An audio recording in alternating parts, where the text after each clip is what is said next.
everyone, and welcome to another episode of the JoyPad podcast. Just JoyPad podcast. I'm not. It's been 2 years. I'm still not sold on if there's a V in front of it or not. Anyways, I'm Mr. Pinto, one of your hosts. I am joined by my other co-hosts, Mr. Michael Fleming, Tom, and Megan. We actually have a topic tonight. I know it's been a while since we've had one of those, but I have something that I need to get off my chest. But because I'm the one bringing the topic to the table, I will be going last. So, Mr. Fleming. Hey. How you doing? I sound like Tom right now. Oh my god. How you doing? What you drinking? What you been playing? Etc. I'm doing well. I've got 3 beverages nearby. I have a little bit of iced tea from a McDonald's meal that I had. I have some coffee as well, because I have realized that I cannot survive without multiple cups of coffee a day anymore. And I think that's the sign that you're really getting old. Yeah. Yeah, I'm hitting that point. And honestly, like there's a point where like coffee doesn't do it anymore and you're still just tired. And I've also realized that I love to sleep. So it hits like 10:30 and I have trouble sleeping, honestly. But at 10:30, I'm like, it's 10:30. I can like lay in bed.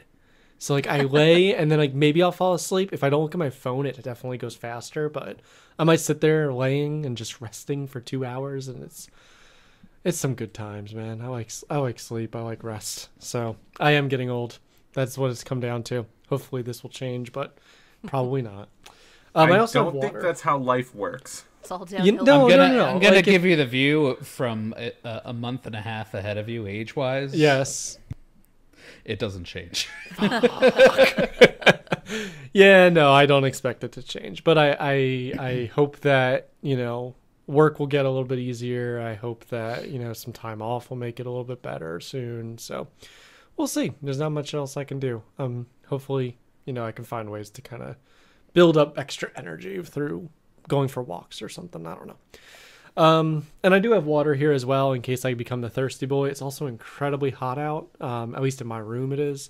My room's always the hottest room in the house, and that definitely makes it hot. It doesn't help I'm wearing a sweatshirt, but beyond how I'm doing and drinking, I have played quite a bit of StarCraft Brood War. That's like honestly all I've been playing, really. Again, I haven't been playing too much in the past few weeks, and I really have not had energy to play anything too difficult, even though Brood War can be a very hard game. That's why I've been playing a lot of like 3v3s, where, as long as my team's doing well, I don't try as hard. And it's fairly straightforward. I make Marines and I micro them, and then I win. So it's basically what it is. I'm like almost 100 wins and like 30 losses. So I win plenty more than I lose, and usually... Actually, every time I lose, it obviously is somebody else's fault, not my own. So, Take note, losers. Yeah, take note, guys. No, I definitely have messed up once or twice. It's not a big deal. Or 30 times, apparently. But that's all about me. That's all I've done. That's all I do. Tom, as a man who is, 6 weeks-ish, 5 weeks older than me, how are you doing? How are you? I almost said, how are you drinking, but what are you drinking? Drinking well. What are you drinking, sir? And what games have you been playing? So, yes, I actually have a birthday about a week from when we're recording right now. And I'm going to be selling a house on the exact same date because I'm moving back to the East Coast. I am drinking a Bang Energy drink, but this time it's watermelon flavor. What? They make watermelon flavor? That's right, Bang Energy drink. Sponsor me like you do Hype House, and I'll talk all about all your great flavors that I enjoy. Yeah, it's good. It's keeping me awake. I also need that energy. You were speaking to my soul while you were talking about having multiple coffees a day. Anyone that's on the video version of the podcast can see the computer that's on in the background. That's my work computer. I'm going to be turning that back on after we're done with this episode, doing a little bit more work on a Friday after spending some time out of state doing vacation stuff. So I have new stuff to do with my promotion at work, and I need to make sure I get it done before the weekend. So that's all boring crap. I have been playing a little bit of Crusader Kings. I haven't had as much time because I had to take care of business for the house. I've been doing a lot of like talking to contractors and stuff, which it doesn't sound so joyful, but when they are repairing your air conditioning and you're not hot for the rest of the day, it's pretty joyful at the end of the day. But in terms of Crusaders Kings, I don't think I've gotten to tell you guys about my empire, about my majestic Irish empire. I think I've told you about the religion, the Oaklick religion of Jesus as a tree, and how it spread all throughout my entire empire. My next goal became to conquer and then liberate different states so that I could achieve the Dynasty of Many Crowns achievement, which is basically when you have a bunch of different house members as kings or greater throughout the world. And my plan was, well, I don't really want to weaken my empire, so I'm just going to conquer different nations in Africa and then put one of my house members as a king of that nation and then give them independence and then leave Africa to its own devices and keep conquering eastward. So that's exactly what I did. And I got that achievement. And I was like, well, I'm getting bored again. What should I do next? And I said, well, there's a couple things I'd like to change in my religion. Maybe I'll just found a new religion. So I did. So we created Reform Oaklickism, which claims that maybe Jesus wasn't just a tree. Maybe he was a maple tree. Maybe the blood of Christ is maple syrup. Oh, no. So I've been slowly working on converting the world to that religion and just spreading our influence. And it's been fun. I would say I'm close to the end game there. There's a lot of world left to conquer, but I don't know. It's just a matter of doing it. I'm like the only superpower in the world. So, are your subjects open to the good word of Jesus is a maple tree? Indeed, they are. I was actually very surprised at how easily my first religion spread, and then the second religion spread pretty damn quickly after I got it going. Nice. A lot of it has to do with whether your subjects convert, and most of the time they'll convert if they like you, as soon as you found a religion. Okay. And I have so many that it's most of the world, and then really it's just a matter of whatever you conquer, you make sure to kick their dumb religion out. So there's some extra, you take some extra steps that if you're conquering I'm conquering a lot of Islamic territories right now, and it's whenever you take over a kingdom, you inherit a lot of guys with land who are of that religion. And as the king or emperor, you just say, convert to my religion. And sometimes they'll be like, no, I don't want to convert to your religion. And you say, okay, then you're not going to rule this land anymore. And then they try to rise up in a rebellion against you with their 2,000 people. But you have 200,000 people, so you just run up on them and destroy them, imprison them, take their land anyway, execute them, and then put your brother in charge. And that's Crusader Kings 3. The end. Yeah, I mean, I'm looking at starting a new game at some point because, like I said, I think this one's kind of run its course. But I would like to do a Norse game and adventure, and you can do this thing called Varangian Adventure where you can just go wherever you want and kind of start a Norse country there, I guess. Okay. So there are people who have kind of ended up in Turkey as a Viking and just started a Norse colony there and taken over from there, which is kind of neat. There's so much you can do in that game from different and strange angles, so it's very, very interesting. But yeah, that's about all I've played, which is why I've talked about it so much. So, Megan, I will throw it to you. Why don't you tell us what you've been drinking, playing, and how you're doing, and tell us why Elden Ring is not the game for you. Fucking sick of it. So I'm doing okay. It's Friday. It's my week to have some extra work after work. So, that's a thing that's happening. But I'm done for the night, so that's nice. As for my beverage, I decided to get sheets for dinner because, healthy and nutritious, well balanced. But I got a tea that I've never had before. What else is new? It's called Galliker's, but I'm looking at the bottle and it's 7% lemon juice. So, being in my 30s and miserable, I'm gonna have heartburn later on and be miserable. So that's cool. As for games, I don't know if I talked about this. I think I did. I'm still going through Ghostwire Tokyo on the PlayStation 5. I'm close to being finished, but like if I play games, I'll play them once through and I rarely go back to play them again. And one of the achievements, like part of the goal of the game is to collect souls of the people that were dusted. And one of the trophies is to collect all of the souls before the final chapter of the game. And I think there are 5 or 6 chapters. I'm on chapter 4. So there's something like 240,000 souls. And I'm just trying to collect all of them because I feel like it's one of those, like, get all of them to get the best ending possible. So I've just been spending, like, the past 2 weeks collecting souls. And I'm almost there. I'm at, like, 220,000. So that's about it. I've been playing that, and I picked up Big Brain Academy for the Nintendo Switch. So I really enjoyed it on the Nintendo DS. My dad's a big fan of it, and it was something that we played all the time. So I figured I would get it for myself because it makes me feel like I have a big brain, and it's just a fun little game to pass the time. But there's a multiplayer mode in that too, isn't there? There is. I haven't tried it yet, but yeah, I know there is. I guess you can, like, compete with others. I don't really know how it works. I didn't look into it too much, but yeah, it's a lot of the same old puzzles that they had in the original game, just brought to 2022. But that's about it for me. Mr. Pinto, how are you? What are you drinking? What are you playing? And what do you need to share with us? What's up? Well, I'm doing okay. I'm drinking 7-Up, as we all know, the king of lemon lime sodas, in my humble opinion. I've actually playing a couple of games. One of them is not Horizon Zero Dawn. I haven't touched that in like 2 weeks, and I broke my word and started playing Chrono Cross Radical Dreamers Edition.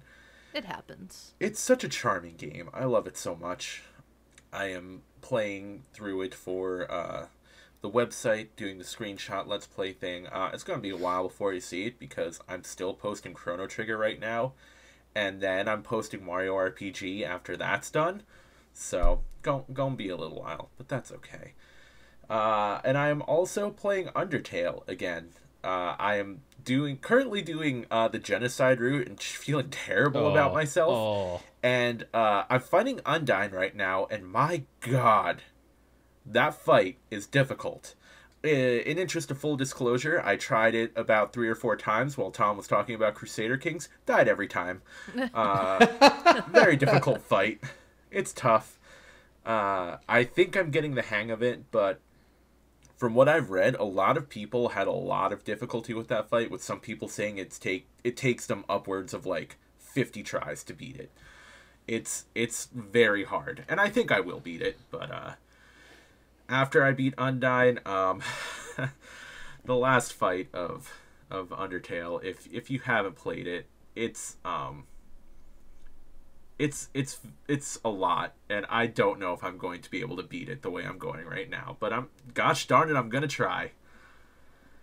And Undertale was a fun game for me to watch. I would not have the patience to play it. Oh, I love it. It's such a good game. Soundtrack's great. And there's so much variance to it. Like, the replayability is actually bonkers. Oh, yeah. Yeah. I think that's about it. So I wanted to talk about what I called annual games, i.e. game series that are released once per year. Well, the people that do this the most are typically sports games, like any sports game. And I think we, probably Fleming, the least of us, have fallen into that trap. Tom, you do Madden. Megan, I know you played FIFA and occasionally UFC games. Yep. And myself, so we can hug and stuff. Yeah, lots of hugging. And I play the theatrical hugging, which is WWE. Hugging with flips, we'll call it. Soap opera hugging. Yeah. I like theatrical hugging. I like. So, I know we've discussed this before. Just recently, WWE 2K22 came out. They skipped 2K21 because 2K20 was an absolute horror show. It was probably one of the worst wrestling games ever made, and that's including like all the crappy like Super Nintendo and Nintendo games. Like it was just bad, bad, bad, and it was so bad that they're like, listen, we're gonna take a year off because a year's not a lot of time to develop a game, and we done goofed, so we're gonna take some time and make a better one. And from what I've seen, 2K22 is much better. I have not played it personally, but I think a lot of these games are running on engines that are very, very old because they don't have time to develop a new engine, so they just slap a new coat of paint on it, and they're like, well, these guys switched teams, or these guys left the roster, and here's some new people that we're just going to give the old moves of people that are no longer with us, and here's a new game. $60, please. And people still buy them. And I'm not even talking just about sports games. Like, you have your Call of Duties, your your Battlefields, where people just eat this stuff up. And it's really just the same game over and over again. A lot of times, they actually remove more than they add. Yep. A game will have features, and then the next edition, the next year, the game will come out, and that feature will be gone. Or that mode will be gone. And they'll be like, but it's shinier. And you're like, okay, here's $60. Biggest issue to me, and I like buying Madden because I like having the latest roster. That's my problem, and I think that's the problem with a lot of these games, is that if you want to have what's current, you have to pony up the cash. And it changes every year because there's always new rookies coming in and players changing teams, so they can rely on that and do that without doing anything else, as long as they're idiots like me paying the money for it. What I don't like is what they try to put in as new seems to be very microtransactional. So there's a lot that EA actually does for Ultimate Team in Madden. And I think they do the same thing for FIFA, where they do a lot of kind of seasonal content, or they'll have weekly competitions and stuff like that.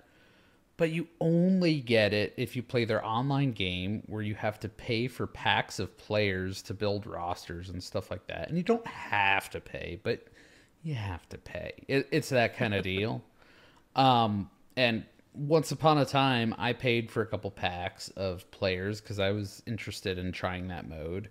And the success rate of getting anything was terrible. I mean, it was the same as like playing a mobile game and pulling units in a mobile game.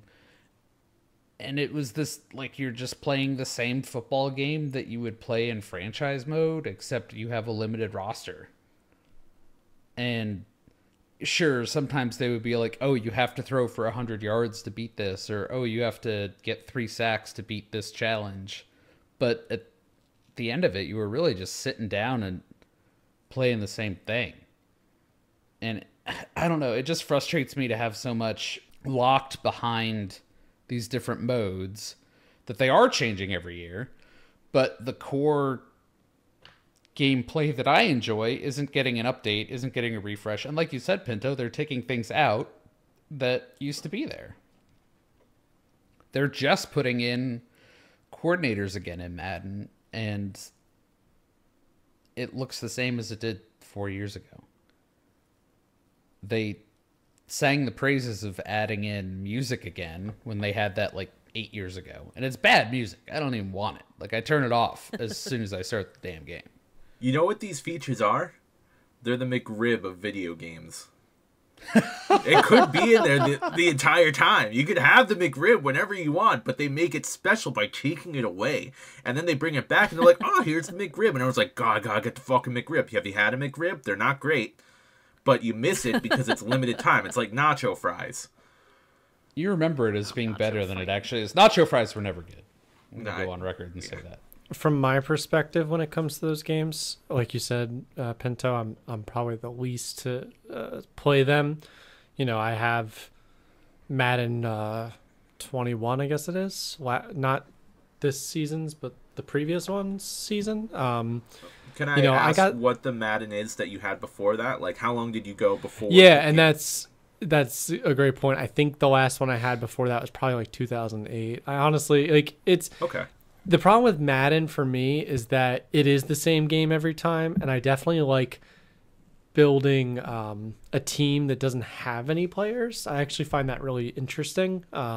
Get like selecting a rookie, 5 years down the road and he catches, Tom Brady's last pass or whatever, or last touchdown, and then he's gone. So now I'm rebuilding and I have to find a new quarterback for the Patriots or, and now for the Buccaneers. Like it's kind of that thing for me that's kind of fun, finding and rebuilding a team after those players have started to retire.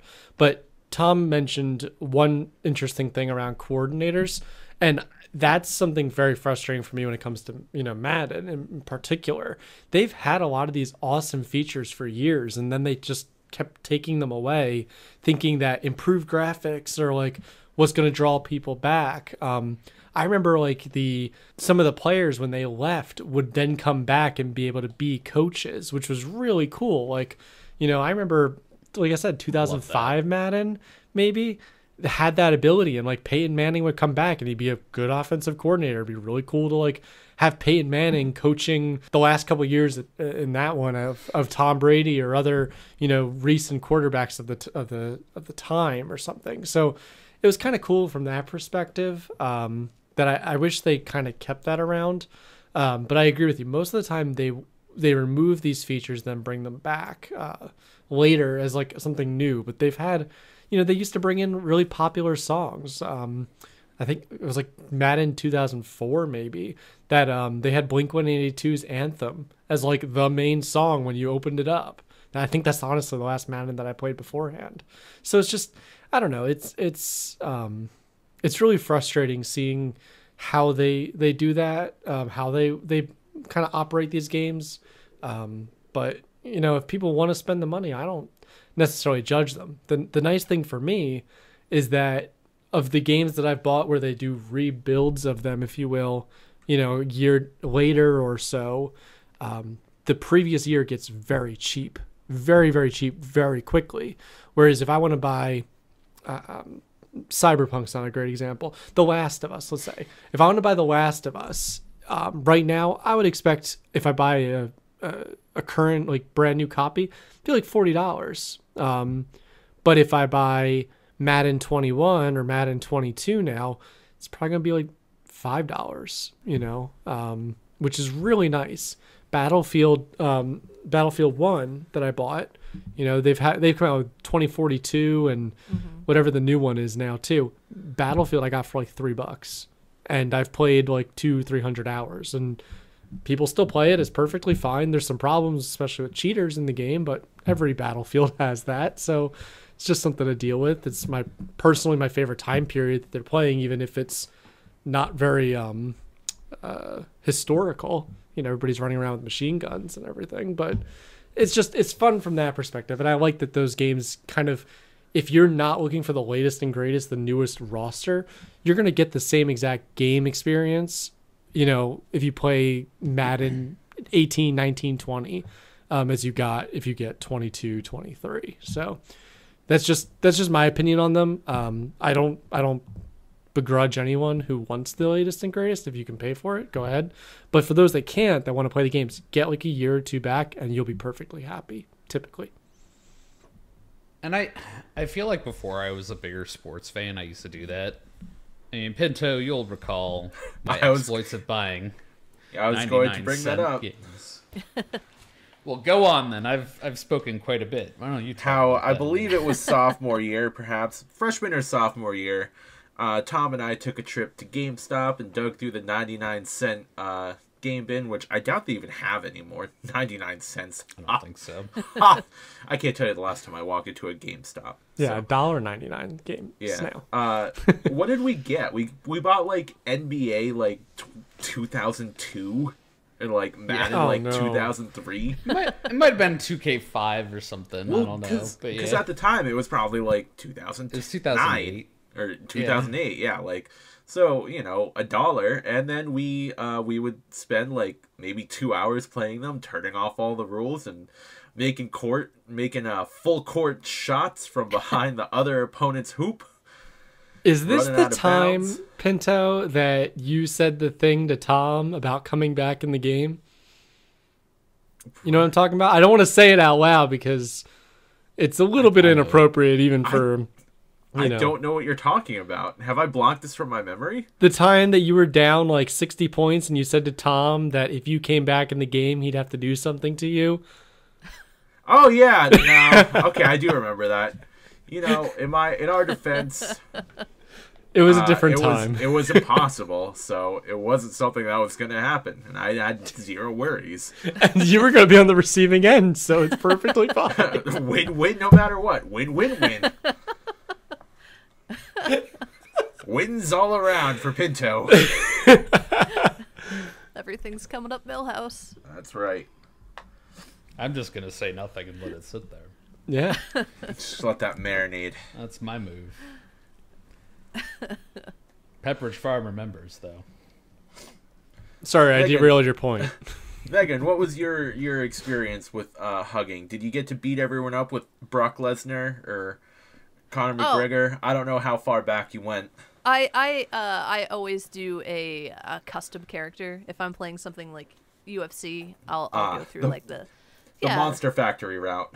Not Monster Factory. What I like to do in my head, I have a whole backstory, but I usually just create the biggest, hairiest, and I just imagine he's like a giant gay bear fighting in the UFC. Because with that's or without fun for me. assless chaps. Without. It's not an option. If it were, definitely. That's a Maybe shame. it's something in the new WWE game. Yeah, I was going to say, if you want that, you got to get the WWE games. Plenty of assless chaps. The craziest intro ever. I think that's where I need to be. Yeah, I mean, UFC it's the same every year. Like for the most part, if anything, they change. Like I think with the latest game, they changed the submissions and how it works. It's actually a lot easier. In the past, I found it really difficult and annoying to try to do it. Maybe I just didn't pay attention to the rules because I'm not gonna read all of that, how to do it. I just want to fight. I just want to beat other people to a pulp and watch them bleed in the game. I hope my therapist isn't listening, but I'll still play them. I play them a lot with my brother. I do tend to wait for the most part for it to go down in price. Like I'm not going like FIFA. I'll play NHL on occasion, and UFC. I don't get them right away when they come out. I do wait until Black Friday or something when they're on a deal, or like almost a year later after it comes out and the next one is about to be released. Personally, though, I don't think anything will replace the high of was it NHL 96 where you could get into fights on the ice? Yeah, nothing will quite fill that void. You wanted to get into fights on the ice. Absolutely. It was a game of trying to trigger whatever little flag there was in the code to get into that punchies mini game. That was that game. I mean, if you can combine a game where it's sports team mascots fighting one another like You just want to beat everyone up as Gritty. As Gritty, yeah. You know it, I know it, everyone knows it. I love Gritty. I'm not going to hide it. That monstrosity is I'm his biggest fan. So if I could be him and just wail on, the Philly Fanatic or whatever, I would. That's one of his own. I don't care. He would never do such a thing. He looked at me funny. But yeah, so gaming companies, you can take that idea. Let's get some mascots fighting each other. Please. I'm into it. I think one of the problems with a lot of these games is that they used to be earlier on either not exclusive or the contract was not so long term that there was some degree of requirement to kind of keep improving the game. But if you take something like Madden that EA has now had for 20 plus years, I think at this point, and I think they even have a contract that goes, Tom, you might know, till like 2050 now or 2040. They have I think it's 2025 or something like that. Oh, is it only till then? I know one of the challenges with that is that if they have this long-term contract where they are the exclusive provider of this this league or this, you know, type of game or something, it just is really hard for anyone, you know, to convince them to do anything more but the bare minimum. They have a game, it works, you can play it, and you're going to be able to, you know, you're going to be able to throw the football. So yay, there you go, enjoy it. Monopoly in action, really. I mean, I don't understand, and again, it probably just comes down to bigger fish to fry, but it's truly an anti-competitive rights. I mean, it's an anti-competitive agreement, because there used to be NFL 2K5, and I think there's been other games in the genre. I know there's actually an AEW game coming out in the wrestling world too. Oh, okay. But yeah, EA has tried to like gobble up franchise exclusivities. At least in the basketball world, there's 2K. I don't know if EA has like a basketball title. I don't think so. If they do, no one cares about it. Well, that's the thing. Part of it too is like all we have for football is the NFL. Like they used to do college games. Not anymore. They're bringing college back. Yeah. Are they? Well, well, that's what I was going to say. Like the XFL's coming back. Are they going to do an XFL game? And the USFL is out as well. If they last for more than a year this time, maybe. Yeah. That was would be an cool. unfortunate circumstance. Look, The Rock owns it now. It's going to be successful. But they don't even need to make it based on a league, and like, yeah, it's cool to be like, oh, I'm getting to play my favorite you know, quarterback or as my favorite player. But you just want like a generic football game. Yeah, right? If you just want a game manager game, then it'd be nice to have that option, especially in like football. I feel like football is one of the ones that doesn't really have it. Like I know there's like game managers now, which do a lot of the franchise piece of it. I've never played one of them, but I think that's more of their perspective, or you know, what they are pushing in those games. But if you just want a Madden where you're not like, I don't care if I'm playing as those players, I can create those players if I want and be just as happy. So I don't know. I personally, if they're cheap, I'll play them. But I have not seen anything from a content perspective in those games. Even a playability, you know, in those games where I'm like, yeah, this is so much better than last year's. I need to spend the money. I think I honestly had just as much fun playing Madden 2005 or so, because again, that's the last time I really remember playing, as I did, you know, playing Madden 2020 or 2021. Just to play devil's advocate, or actually to be devil's advocate. A lot of people do like the roster bit and do put a lot of emphasis into that. Because I do. I actually have a lot of fun in kind of like trading for actual players. One of my most recent games, I traded to the Seahawks to get DK Metcalf. And I was like, oh, this is awesome. He's like a really good player. And then I'll have fun like structuring my team around specific players. That's how I have fun doing different games, is like structuring around having different people as like my focal point. Mm-hmm. So I think there is value in that, but I totally get like if there isn't, there ought to be a market for a more generic football game. There should be. There should absolutely be. And I've made the case before. NFL Street, where is it? Yeah. More NFL Street, please. I'm pretty sure they didn't have many player licenses for that, but that game was like some of the most fun I've ever had. Give me NBA Jam. Dude, I just played. All right, so I didn't mention in what I was playing, but while we were selling our house and had showings, the house we stayed in had an NBA Jam arcade machine, which includes NBA Jam Tournament Edition, and NBA Hang Time, which I didn't realize was a thing, but it's basically just a better version of NBA Jam. That shit holds up, all right? I'm gonna buy that machine after we move, because that was fun as hell. So more of that, please. And that's just 2-on-2 basketball. I don't know if it happens so much in basketball and football, but I've noticed over the past few years that they've started to add kind of like a story mode, at least with like FIFA, where you're playing a young player starting off on like, you know, not a lesser club, but a smaller club, and you're working your way up through the soccer league, which is like kind of interesting, but also I don't know that I really care. Like, I'm not looking for a story from a sports game. Madden did that, and they need to make it better. Madden's was not good. It was not. It has potential. like it has a lot of potential.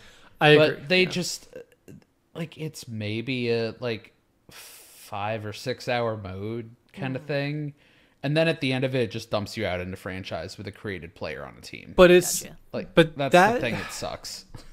I don't have a problem with that.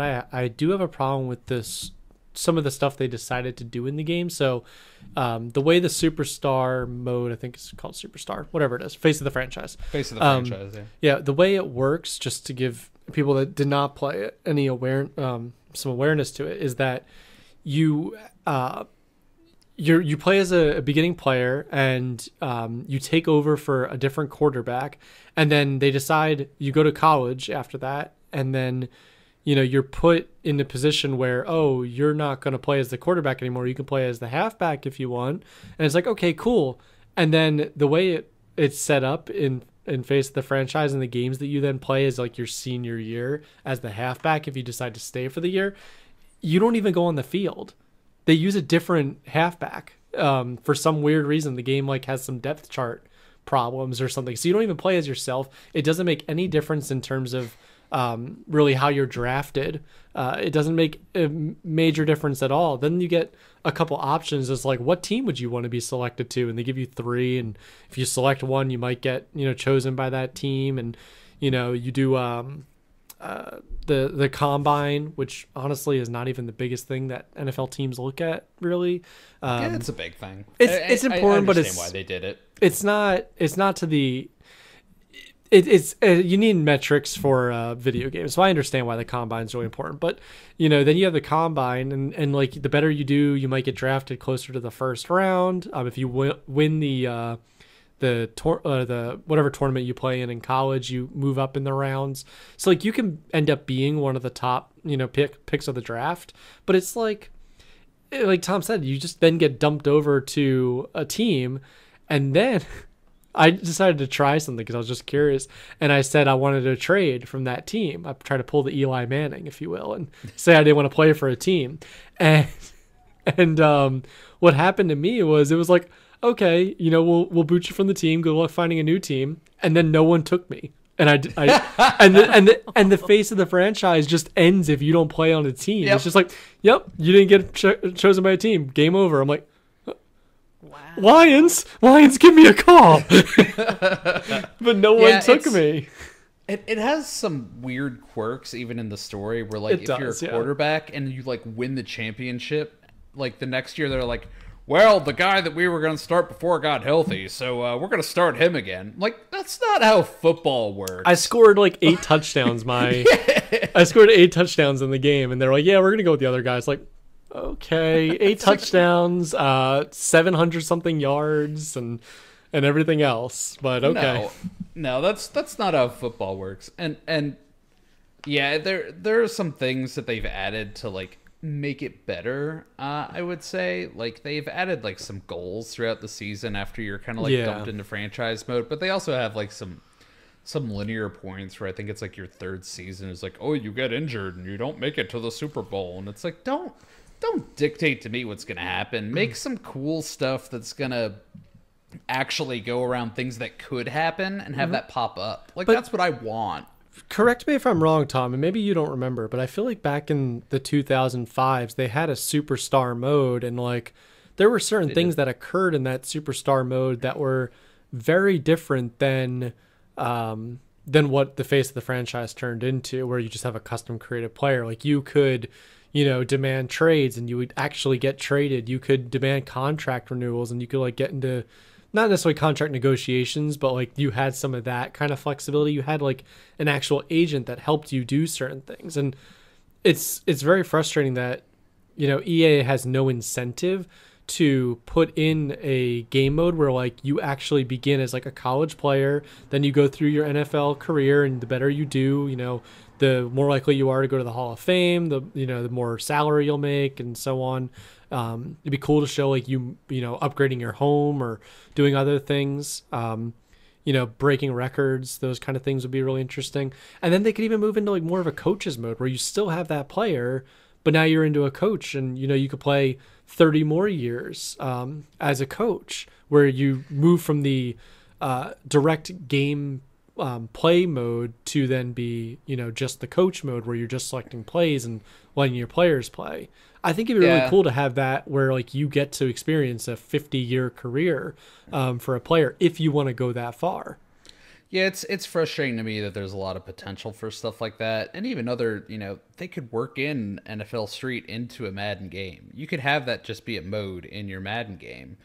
But they're content. They'll charge the same $60 every year for a roster refresh, a couple different controls, maybe a new feature in franchise. It doesn't matter that much, but the graphics are going to look the same. And then they will do the weekly content thing for Ultimate Team and charge people out the ass for extra packs. And it's very disappointing. I mean, even the level of customization you get when you create a player, even the number of players who are in the game that look nothing like their real life selves. It's embarrassing. To the point of how a player looks, I just wanted to circle back to Megan, your point about creating characters and everything. My favorite thing to do in Madden is to create preferably a quarterback, just because, they're the first to touch the ball. But create a quarterback, make him as heavy as you can, as big as you can, but give him 99 speed and 99 acceleration. And he's called like the flying fuck or the fat fuck or something like that. And he just sprints down the field and dodges everything. And it's hilarious to me. It's my favorite thing to do in the game. So Pinto, tell him. Oh, yes. 4 more years? 4 more years of Marty Douchebag. That's right. Marty Douchebag, yep. My custom quarterback. I think that was like that was a Madden before Jay Cutler was on the Chicago Bears, and I made Marty Douchebag the greatest quarterback who ever lived. And the greatest quarterback for the Bears. Who ever lived until Justin Fields. Yes. I don't have experience with like Madden games, UFC games. Is there a lot of like voice acting and shit and like all that stuff in these games? No. There's some in the Madden Not really. ones. Yeah. Madden has face of the franchise, like we said. Face of the franchise with the voice acting. And there's a couple like penalties and things where like you'll hear a ref or you'll hear a player say something like, come on, man, or something like that. But it's so limited. The game, like I think Tom and I are both getting to. Commentary. Yeah. The commentary from the whoever they brought in to do it. I don't even know who does it. But the two commentators they have for the game itself, the things they say become, like Tom said, very repetitive. They could do so much more. It's bare bones, as cheap as possible every year. I would love to see every like 3 years like a full refresh where they've completely built the game back from scratch and built some new features, but we're not seeing it. It's just not going to happen. I was just wondering if maybe that had an effect, because like in 10, 15 years ago with these sorts of games, you can get away with like everything's text based and like maybe there's some graphical cutscenes, but it's just like a character walking through a hallway or something like that. Nothing very high demand, so they could rattle this stuff out much easier, whereas now with graphics being so advanced and then like rendering this scene will take forever, and then we have to put in voice acting, so we have to limit as much as that, so they're just lazy. The renders are so lazy, to be honest with you. It's like the same player voice. There's like 3 options for the face of the franchise. It's high voice, middle voice, hey baby. Yeah, it's a guy with it's a guy with like a Brooklyn accent, a guy with like just a normal conversation that we're having here accent, if you will, and then there's one more, but I forget because I never select that one. But it might be like a really deep voice. Is it the smooth voice? There's usually like a I caught that ball. I think they try to make it touchdown. Yeah. Yeah. Yeah, it's like those, and then I think those people that voice those are the ones that voice a lot of the other dialogue, those short little clips that you hear. The only thing that they did, and again, forgive me, I don't remember who they got to commentate the seasons. Charles Davis and Brandon Gaudin. Thank you, Tom. I knew you would know. But they got them, and like that's cool in some ways, but the stuff they say is not anything. In fact, it's gotten worse over the years. I think it was better in previous years. They've been around for like 5 years almost. Yeah. I want to say that team, and they will use a lot of the same sound bites from previous games. Yep. So you need to add more if that's what you're going to do. If you're going to do that, you need to add the same amount every time. And if you did that, you would have an amazing volume of voice acting that you could draw on. But they don't, because they're lazy fucks. You know what they should do? They should just contract other casters. Like we saw, I'm going to pull a game that would never, that is not really related to this topic, but like anyone that's played StarCraft 2 knows that in that game, there's a lot of like voice commands and things that occur. And a way for Blizzard to kind of like reinvigorate some transactions in that game was to contract out the ability to get different types of casters that were very popular, other popular players, to actually make the voices. It'd be awesome for them to go and grab other people. Like, could you imagine like Peyton Manning and Eli Manning doing it? I know they'd probably be very expensive, but they do that for 1 year, and then you can buy that DLC if you want. Or you could do, other ones that are not quite as expensive. Really good players like Shannon Sharp, for example. I know he's in a show. He probably would do it. He probably would do it almost for the love of the game, and probably not be insanely expensive. Probably be pretty expensive, but again, another person that people would find interested. Get some players that are on the rise, like Akeem Talib just started doing telecasts. There's all kinds of guys you could tap to do that. Yeah. I think that would be a lot of fun. I think it'd be awesome, and they'll give you a lot. They'll give you a lot of variation. I think the other bit too is just they need to unlazy themselves with like what they comment on, because I'll have guys who have just like shattered records or like have done incredible things. Like I had like a guy that had 1,000 receiving yards, or I'm sorry, 10,000 receiving yards in a season. And it's like, that's unheard of. That's not a thing that's ever going to happen. Like 5,000, probably never going to happen. And that's because you play on easy mode though, too. No, I play on all pro. Okay. But I just find out what I can exploit and I do it. But like, make something that can play into the arcadiness of the game. Like, make some voiceovers that are like, oh my god, that'll never happen. Or like, have them be like, 100 points in a game? Is this still the NFL? What's going on? Something like that. Like, that would be interesting. Have it talk a little bit about that. Like, there's still moments where like they changed the number of games in a season from 16 to 17. You still get an event when you win 16 games. It says an undefeated season is quite the accomplishment. What are you going to do next, coach? I'm like, well, I'm going to play the next fucking game so I can continue to go undefeated, you dipshit. Like, they didn't fix this from the last version. Wow, like, I didn't know that's that. A simple trigger. Yeah, it's embarrassing. I don't know. There's a lot you could do. There's so much you could do to make a fun, good Madden game, and they don't invest in it because they don't need to. It'll still make the same amount of money regardless. Pretty much. But I would also love to see that, and I don't know how the wrestling games are right now, Pinto. Like, I think you said the last one was kind of a shit show, but there's so many dynamic events you could do in a wrestling game, and you could have so much fun with the storylines that you could do that. Like, even just the signs that people can hold up, or the design of your superstar, or who they have rivalries with, or who their friends are, and why. And is that your child? Is Hornswoggle Vince McMahon's son? You can do all of these dumb things in your wrestling game, and it could just be fucking madness, and it would be amazing. Like, where's that?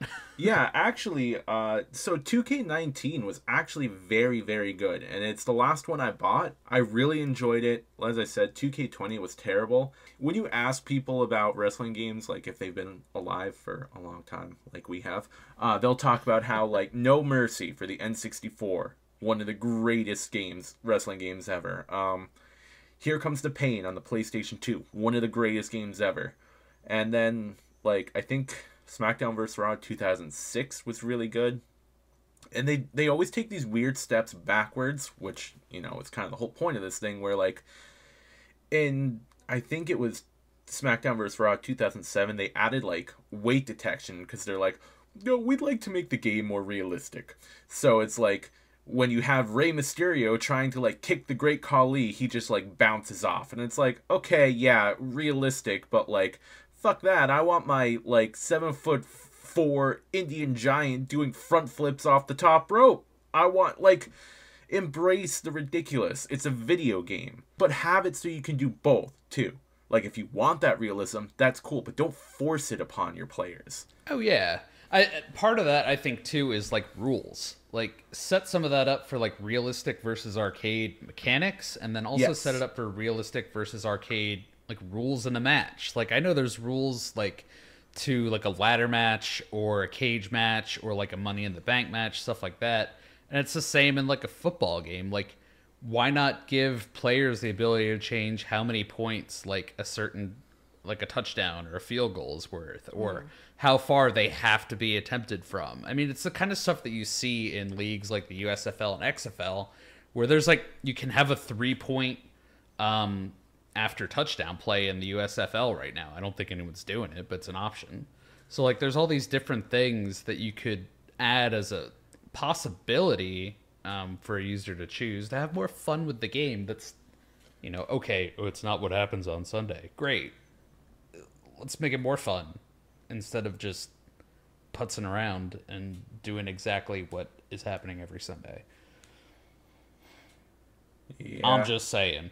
No, you're right, because a lot of these games, and we've kind of honed in on like sports games, but a lot of these games are basically fantasy fulfillment.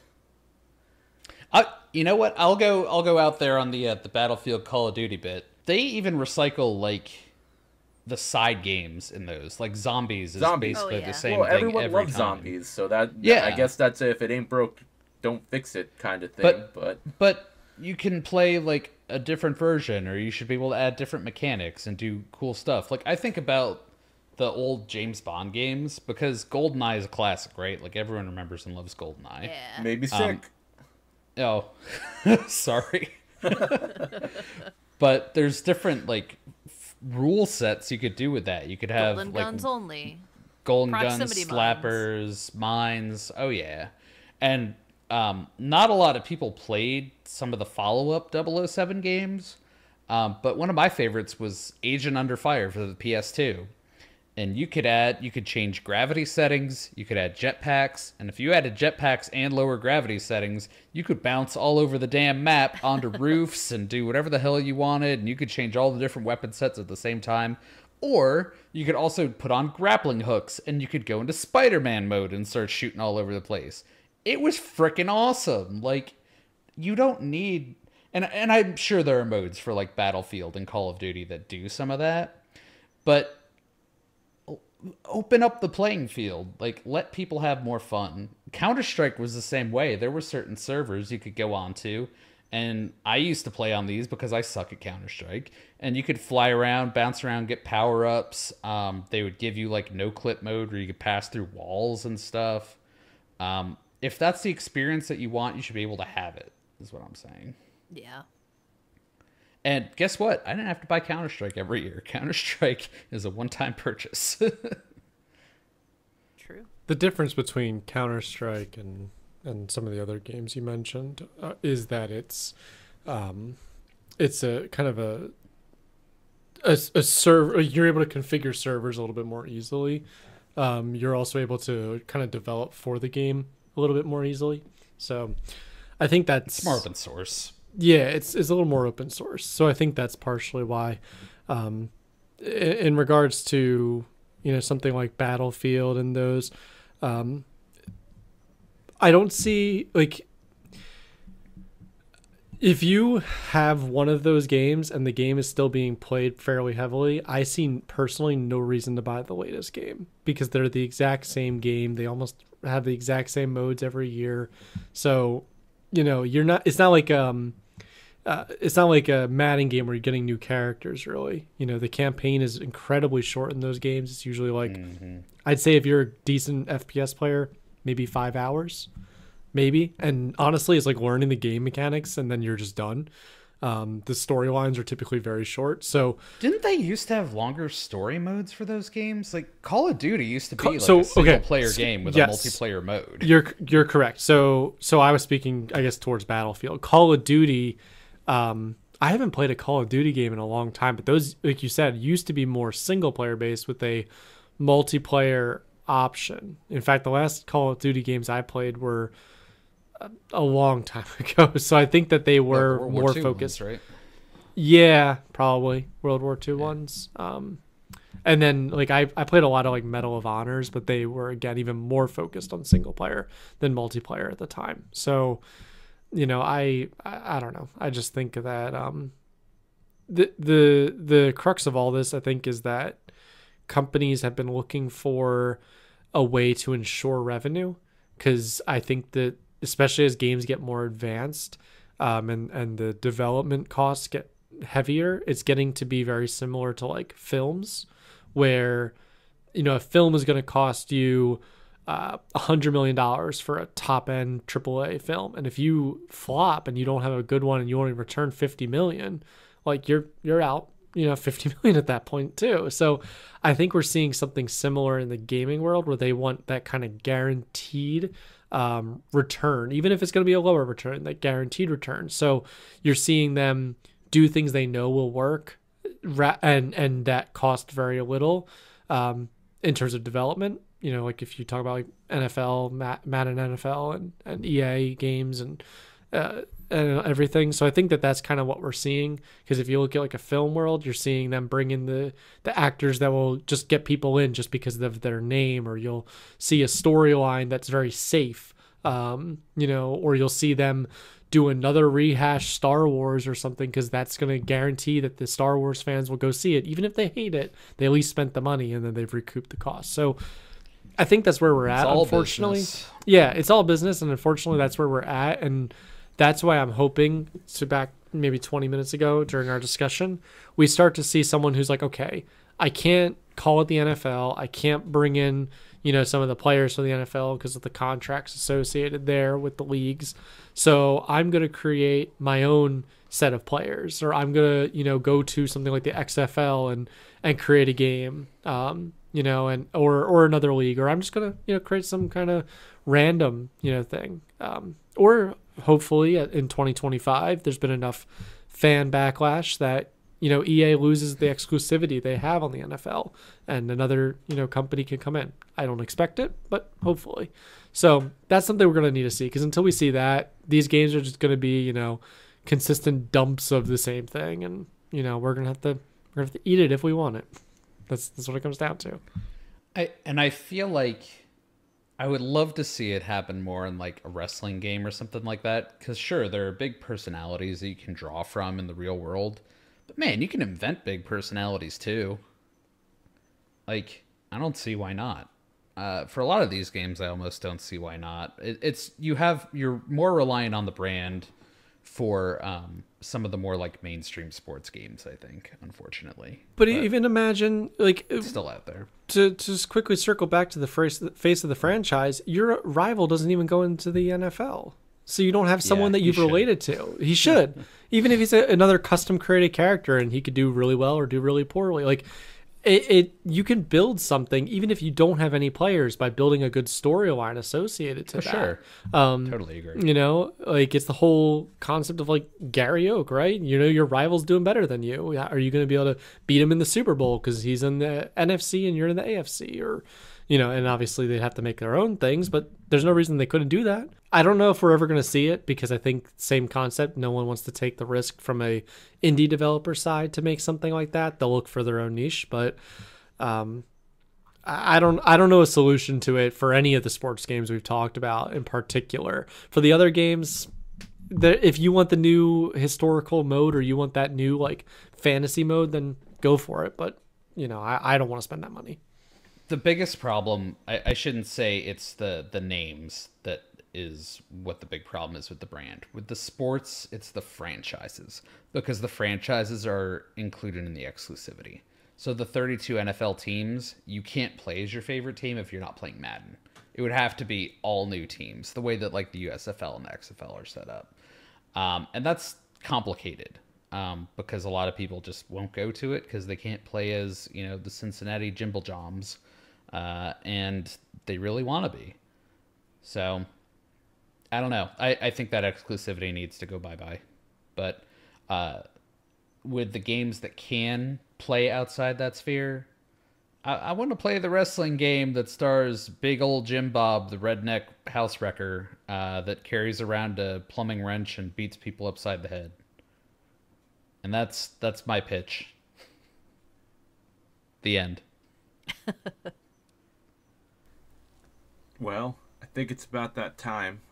But I did want to bring up a quote that has to do with our topic today that I read recently. This is a quote from the head of Bethesda, Todd Howard, who says, "If you want us to stop releasing Skyrim ports, stop buying them." So, I mean, if the head of Bethesda could say this shit... True. Yeah. That's bold. That is bold right there. He said as long as people keep buying them, they're going to keep porting it. So... I would. You have. I'm saying you mean... you mean releasing them. I thought you meant buying them, because you have you have Skyrim VR and Skyrim. Yeah. VR is different, though. I mean... Yeah. You can go fishing. Hopefully a new... I can do this. A new Elder Scrolls comes out that is as good as Skyrim. We haven't had one yet, in my opinion. We have Starfield coming out in November, so hopefully after that, oh shit, we'll hear some more. And I'd like to once again state that Skyrim and Grand Theft Auto 5 have been our latest releases from both of those series, and they came out for systems 2 generations ago. Yeah.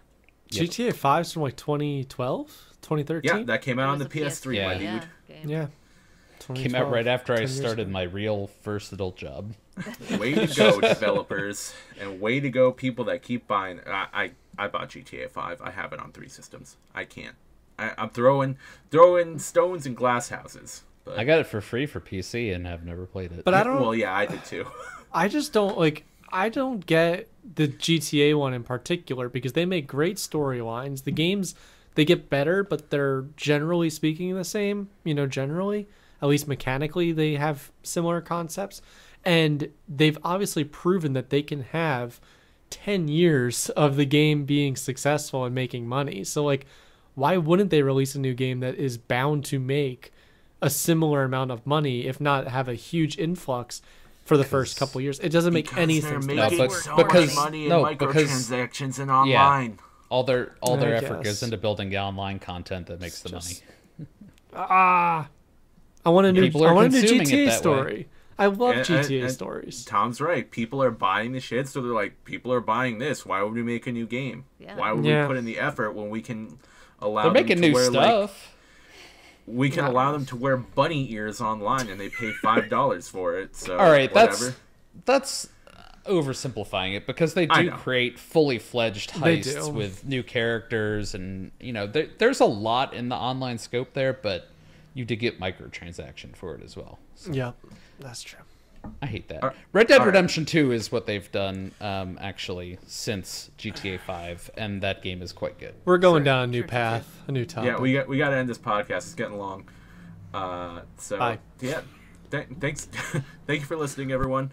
As always, follow us on the socials. JoyPad Pod on all the socials. Sorry, went into an airline pilot there. Just joypadpod.com is where our link tree is, correct? Yep.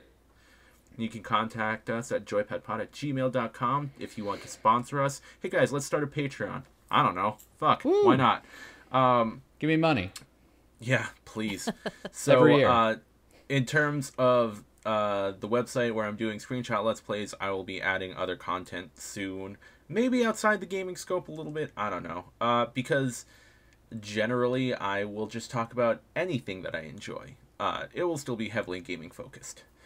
Does anyone else have anything to add? Vote that our Patreons first kind of tier. No, well, I'm gonna say the first money we make from our Patreon goes towards buying Megan a new webcam. For I think many people miss her face. It has been 18 months. I think she just doesn't want one and is too nice to say otherwise. That's You probably don't know true. me. That's probably true. That's fine. He does. All right, support us on Patreon. Kickstarter to buy Megan a webcam. Done.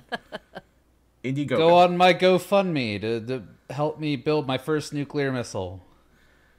Oh, John, All is that right, you? Goodbye, everyone. Tom, I don't think you're allowed to say anything else after that. Of course I am. Hey, joyful, everyone. Bye. Tom's nuclear missile 2022. Launch it at Russia.